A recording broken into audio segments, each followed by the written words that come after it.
तकिया देखा के बोलाइले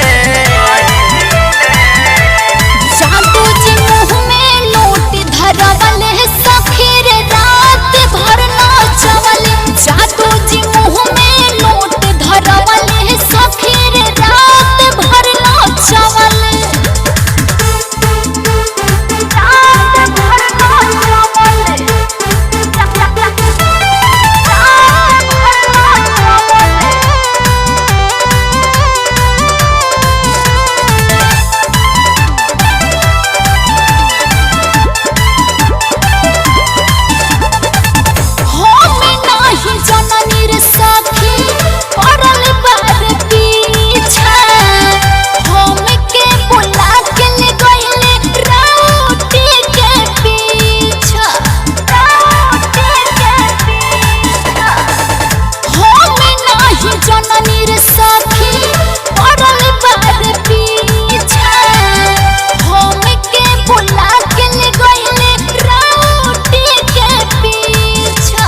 बात में उतो के फुसुलाइले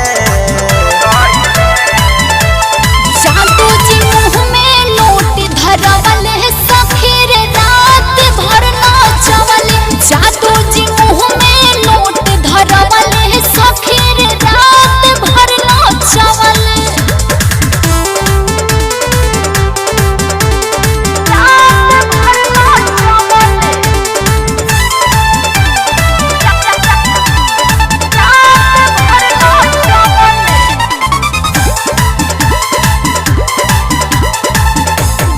हरीला पिया